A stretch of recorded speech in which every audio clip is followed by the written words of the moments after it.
जाने क्या है प्लास्टिक पॉल्यूशन संधि। संयुक्त राष्ट्र संघ के नेतृत्व में इस माह की शुरुआत में यूएन के अंदर एनवायरमेंट असेंबली ने 14 प्रस्ताव पास किए। इसमें यह तय किया गया कि प्लास्टिक पॉल्यूशन को कैसे खत्म किया जाए, इससे कैसे बचा जाए और इससे जल, थल और नभ को हुए अब तक के नुकसान की कैसे भरपाई की जाए। ये प्रस्ताव केन्या के नैरोबी में संयुक्त राष्ट्र पर्यावरण सभा की बैठक में पारित किया गया।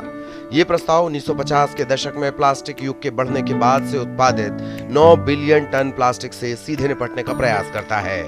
इसके लिए एक समझौते पर हस्ताक्षर किए गए हैं। इस पूरे प्रकरण में निर्धारित किया गया कि सभी सदस्य देश 2024 तक ऐसा कुछ कर जाएंगे जिससे प्लास्टिक का उपयोग कम से कम हो सके। इसके लिए चाहे भले ही सख्त नियम बनाने पड़े। इस समझौते पर 175 देशों ने हस्ताक्षर किए। इसके लिए अगले 2 सालों के भीतर एक ऐसा एग्रीमेंट तैयार किया जाएगा जो कानूनी तौर पर सभी देशों पर बाध्यकारी होगा। इसके लिए एक फ्रेमवर्क तैयार किया गया है।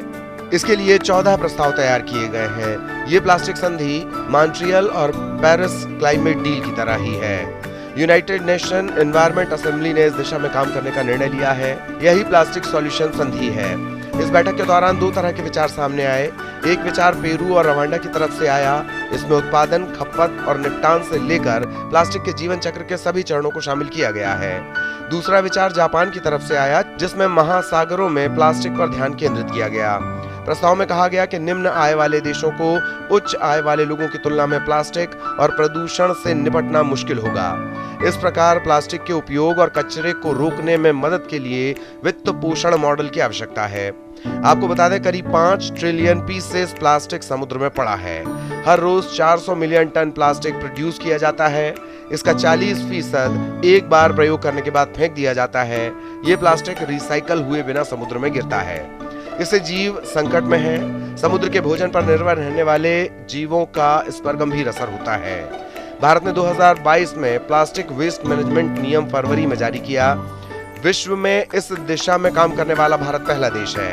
केंद्रीय प्रदूषण नियंत्रण बोर्ड सीपीसीबी के मुताबिक भारत प्रतिदिन 26,000 टन प्लास्टिक का उत्पादन करता है। प्रतिदिन 10,000 टन से ज्यादा प्लास्टिक कचरा एकत्र नहीं किया जाता है। भारत की प्रति व्यक्ति प्लास्टिक खपत अमेरिका का लगभग 10वां हिस्सा है। तय किया गया है कि प्लास्टिक को हर स्तर पर एक सर्किल के अंदर यूज किया जाता रहेगा। वेब अखबार के लिए योगेश जादव की रिपोर्ट।